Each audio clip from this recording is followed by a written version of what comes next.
아멘. 하나님께 우리 옆에 분과 인사하겠습니다. 오늘도 우리는 이겼습니다. 아멘. 느헤미야는 이스라엘 백성과 함께 무너진 성벽을 재건했습니다. 수많은 방해와 위협 속에서도 그들은 마침내 성벽을 완성했습니다.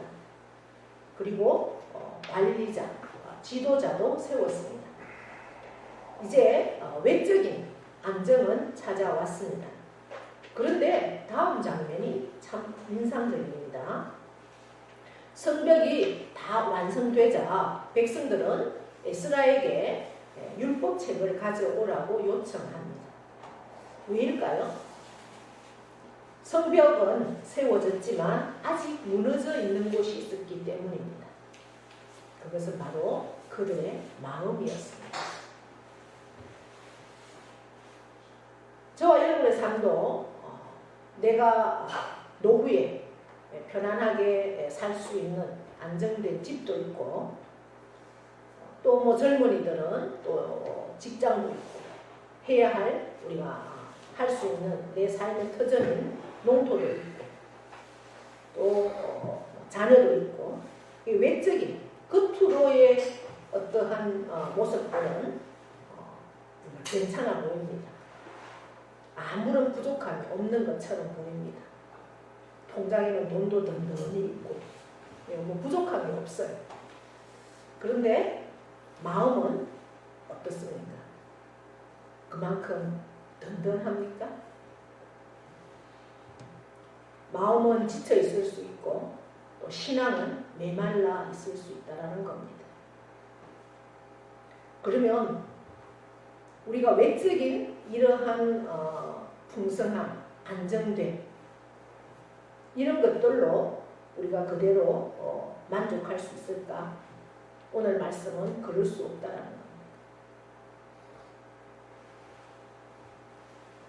백성들은 성벽을 다 완성시키고 재건하고 이제 모든 완벽한 그러한 상황 가운데 성벽이 재건되었다는 것은 외부로의 침략, 성벽이 재건되지 못하고 성벽이 없으면 날마다 외부로부터의 침략 때문에 마음을 편하게 살 수가 없어요.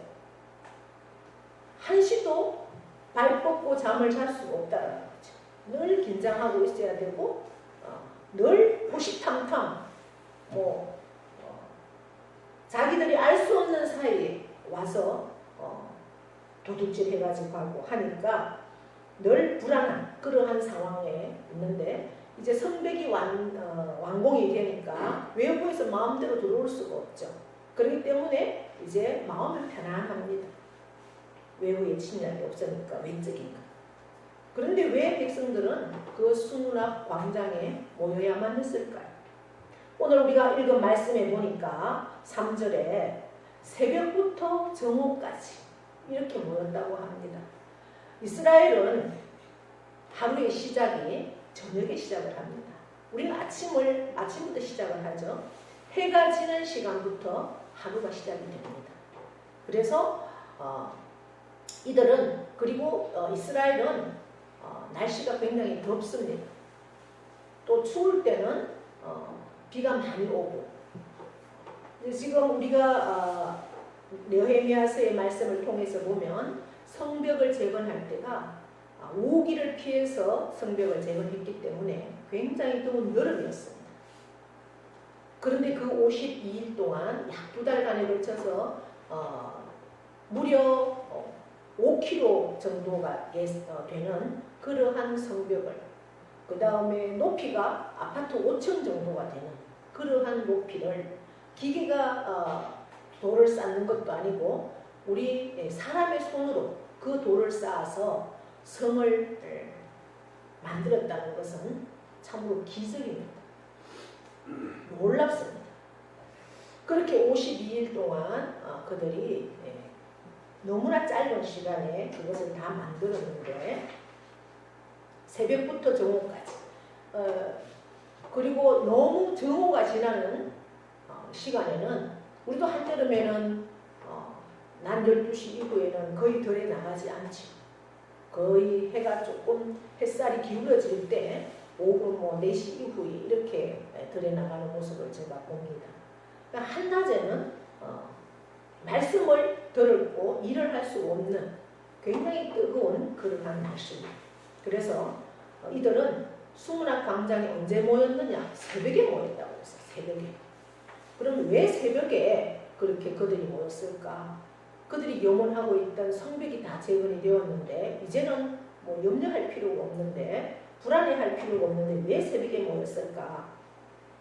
그 모인 사람들을 오늘 말씀해 보니까 누가 모였다고 합니까? 남자, 여자, 그리고 알아들을 만한 모든 사람 이렇게 되어 있어요. 알아들을 만한 모든 사람. 뭘? 말귀를. 글을 읽어주면 그 글을 알아들을 수 있는 모든 사람. 이게 원어적으로 들어가 보면 초등학교 1학년 정도의 젖된 아이 이렇게 나오거든요. 우리나라는 뭐 젖을 좀 일찍 떼지만 유대인들은 젖을 굉장히 오랫동안 먹인다고 합니다. 그래서 젖을 뗀 나이가 보통 6, 7살이라고 해요. 그러면 우리나라 초등학교 1학년 정도 그 아이들부터 모든 남자, 모든 여자, 아이까지 그렇게 새벽부터 모였다고 합니다. 뭐 하기 위해서 모였다고 합니까? 에스라를 불러서, 에스라는 제사장이면서 학사였어요. 말씀에 능통한, 율법에 능통한 사람. 그래서 이 에스라는 그가 돌아와서 예배 문화를 확립시키고 이들에게 말씀을 가르치기 위해서 말씀을 가르치려고 하니까 모세 오경이 바탕이 되어야 되고 그리고 우리나라의 역사가 기초가 되어야 돼서 역대기를 기록했습니다. 그들의 정체성을 확립시키고 말씀을 가르치기 위한 그러한 책이 역대기죠. 그 에스라를 불러서 뭘 하기 위해서? 율법을 그들이 알기 위해서. 결국 뭐예요? 말씀을 알기 위해서 그들이 새벽부터 모였다는 거예요. 이제 성벽 재건하고 외적인 모양은 다 우리가 부족한 게 없어요. 우리의 삶에서 우리의 삶을 보자면 부족한 게 없어요.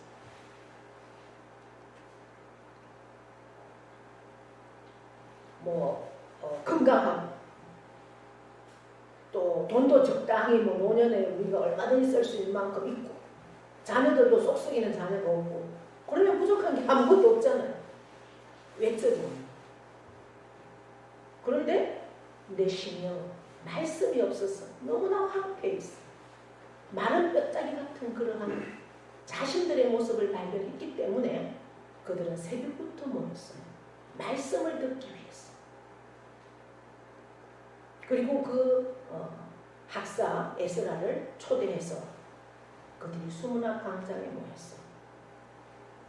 그리고 어린아이부터 온 심령들이 다 그곳에 모였어요. 그때 학사 에스라는 뭘 했습니까? 4절에 보시면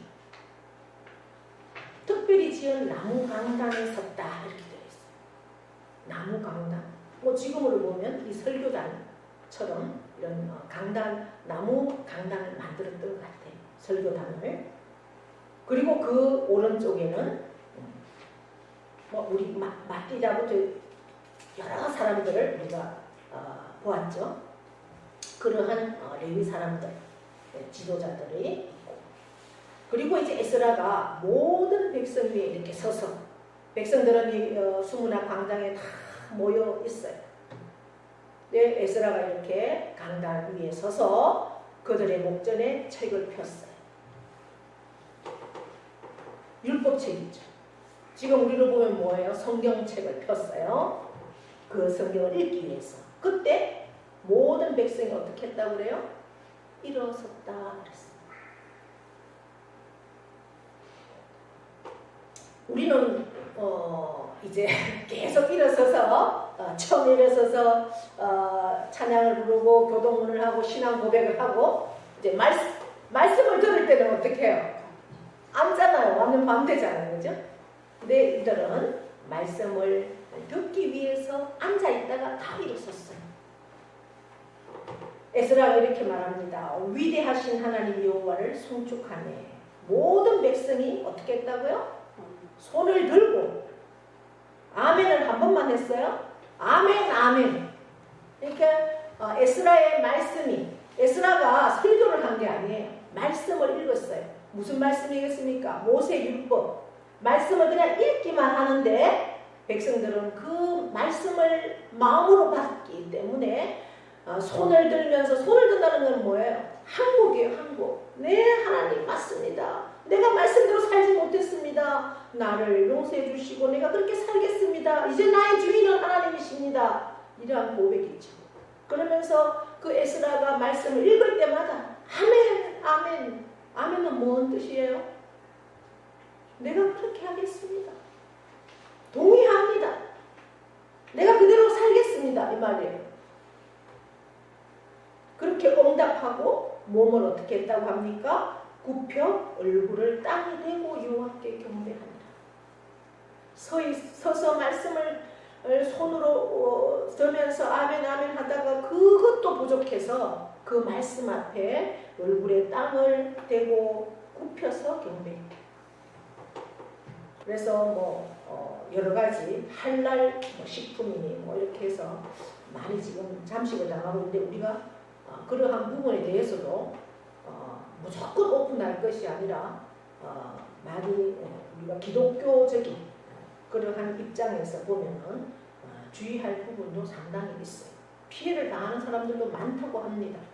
자기 나라에 버젓이 자기 부인이 와이프가 있으면서도 아내가 있고 자식이 있는데도 불구하고 이곳에 나와서는 총각 행세를 하면서 우리나라 여성들을 우리나라 아가씨들을 그렇게 사귀어가지고 결혼을 하고 막상 결혼해서 가보면 어떻게 해요? 이제 자기 부인이 있는 거예요. 또 이혼을 안 해요. 그 사람들은. 이혼하면은 정말 죽여도 좋다라는 이런 것들도 되어 있으니까 참 어려움이 있는 그러한 상황입니다. 이 말씀을 보면서 우리가 이제 그들도 이렇게 생각을 하게 되는데요.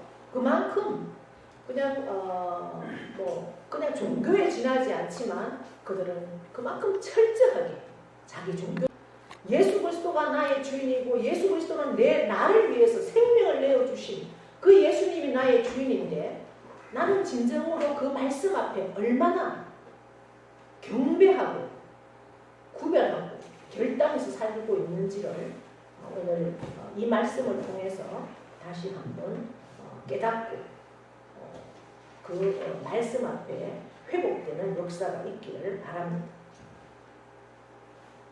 이제 7절 보시면 그들이 그렇게 마음을 열고 하나님의 말씀을 받으니까 그 율법이 깨달아지는 거예요. 하나님의 율법책을 낭독하고 그 뜻을 해석하여 백성에게 낭독하는 것을 다 깨닫게 하니 깨달아지니까 말씀이 깨달아지니까 그 백성들이 어떻게 해요? 9절에 운다 그랬어요. 백성이 율법의 말씀을 듣고 다 우는지 깨달아지는 자는 울지 않을 수가 없어요. 왜? 내가 그렇게 살지 못했어. 회개의 눈물이죠. 회개의 눈물. 내가 말씀대로 살지 못했구나. 하나님 나를 용서해 주세요. 사랑하는 여러분, 우리가 말씀을 들을 때 한 번이라도 울어본 적이 있습니까? 깨달아져서 내가 하나님 앞에 말씀대로 살지 못한 것 때문에 그 회개의 눈물을 흘린 적이 있습니까? 몇 번이나 있습니까? 회개의 눈물이 없이는 회복이 없어요. 말씀은 능력이기 때문에 말씀은 우리의 완악한 마음을 다이너마이트 같이 깨부숴버리고 회개의 영을 주십니다. 회개의 영이 우리의 심령을 뚫어질 때 회복은 시작된다는 거죠. 그 율법의 말씀을 듣고 그들이 웁니다. 그때 총독 느헤미야와 제사장들 학사 에스라와 백성을 가르치는 르위 사람들이 모든 백성에게 이르기를 뭐라고 합니까? 오늘은 너희 하나님 여호와의 성일이니 슬퍼하지 말고 울지 말라.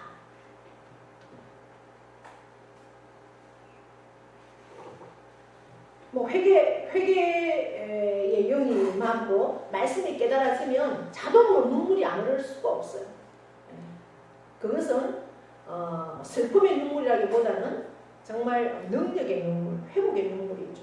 그 회개의 눈물이 있을 때 회복은 반드시 있다라는 겁니다. 그러나 이제 울지 말라. 그러면서 오늘 우리가 이렇게 성일에 여러 가지 살찐 것을 먹고 마시면서 우리만 할 것이 아니라 우리 주위에도 함께 나누라. 이날은 주의 성일이니 근심하지 말고 여호와로 인하여 기뻐하는 것이 너희의 힘이다. 이제 너희가 회개하고 너희가 애통하면서 나의 심령이 말씀대로 살지 못한 것 때문에 애통하고 회개하고 그렇게 탄식했다면 이제는 일어서서 회복함으로 나가서 함께 나누고 그리고 기쁨으로 하나님 앞에서의 삶을 살아라. 그렇게 말합니다. 이제 그 말씀을 그들이 자신을 깨달았기 때문에 하나님의 뜻과 멀어진 자신의 삶을 돌아보면서 그들의 심령이 말씀 앞에 무너진 것을 볼 수가 있습니다. 이 장면은 단순한 예배가 아니죠.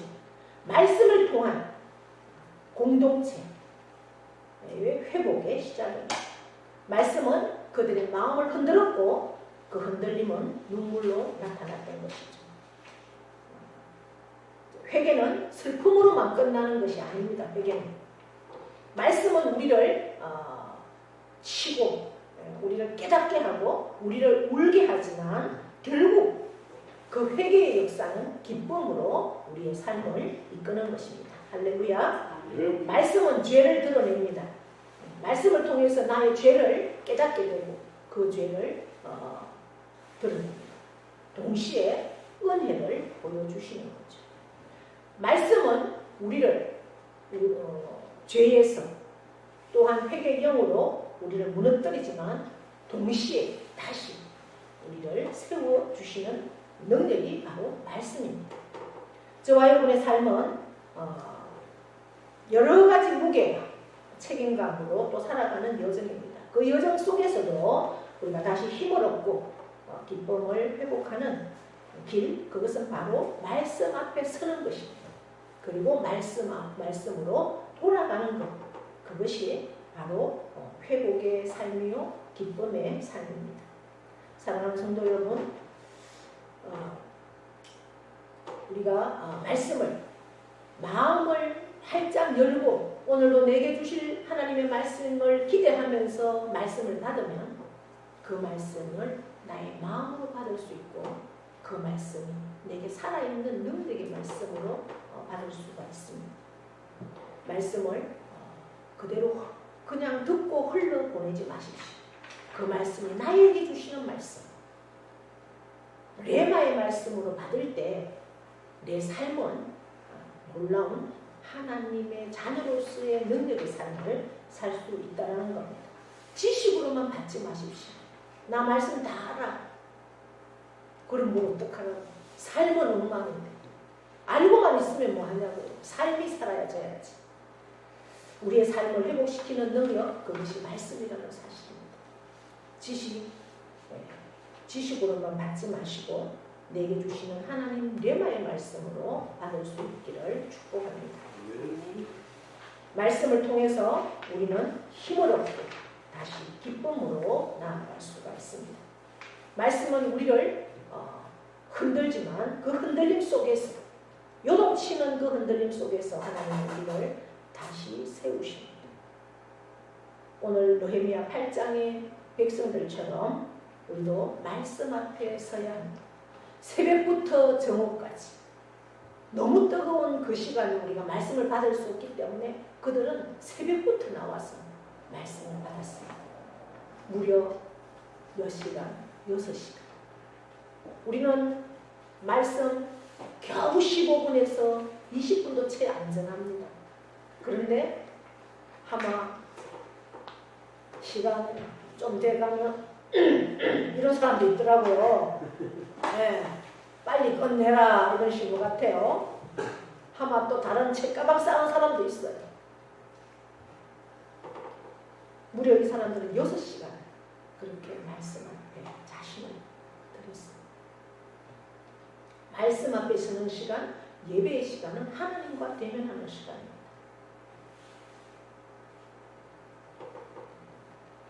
우리도 그 말씀 앞에, 말씀은 여러분 주상명사가 아니에요. 말씀은 하나님이고 말씀은 예수 그리스도이십니다. 그 하나님 앞에, 그 예수 그리스도 앞에 내가 서야 합니다. 눈물로 시작해도 괜찮습니다.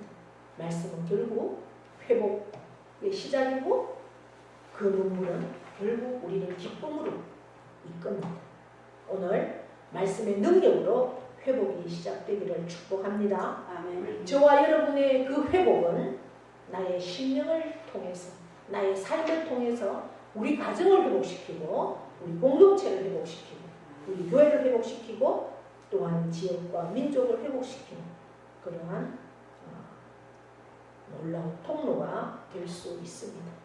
그 통로가 되기를 소망하면서 축복합니다. 하나님 아버지 고맙고 감사합니다. 오늘도 하나님의 귀한 말씀 앞에 우리를 세워주셨습니다. 하나님 이 말씀을 우리의 마음으로 받사오니 우리에게 진실로 하나님의 말씀만이 내게 능력이 되어주시고 그 말씀 앞에 참으로 진정으로 설 수 있는 그러한 대면할 수 있는 그 말씀은 바로 하나님이시고 그 말씀은 바로 나의 구원주 예수 그리스도이라는 사실을 더욱 깊이 깨달아 그 말씀을 나의 마음으로 받을 때 나의 심령을 치고 내가 그렇게 살지 못했음을 통회하고 자복하고 회개하는 놀라운 역사가 말씀의 능력으로 임하여질 수 있도록 나의 심령을 하나님 만져주시고 열어주시고 역사하여 주심으로 참으로 그 말씀 앞에 통회하고 자복하는 심령으로만 끝나는 것이 아니라 나의 삶이 하나님의 말씀으로 회복되고 나의 삶이 하나님의 말씀으로 살아낼 때 내 심령 안에서 온전히 주님을 기뻐하고 그 힘으로 나의 가정과 우리 교회와 이 지역과 열방을 치유하는 그런 놀라운 역사를 나타낼 수 있는 우리가 될 수 있도록 복의 복을 더하여 주시옵소서. 이제는 우리 주 예수 그리스도의 은혜와 하나님 아버지의 크고도 영원하신 사랑하심과 성령님의 교통 위로하심의 역사가 오늘 느헤미야 8장의 말씀에서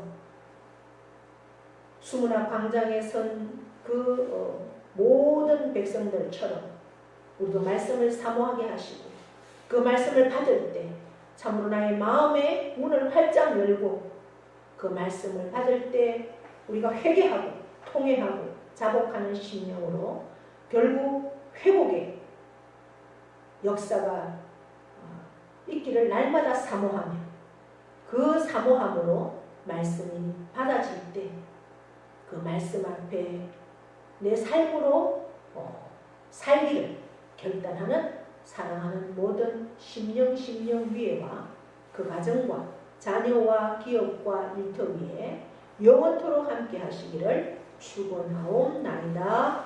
아멘.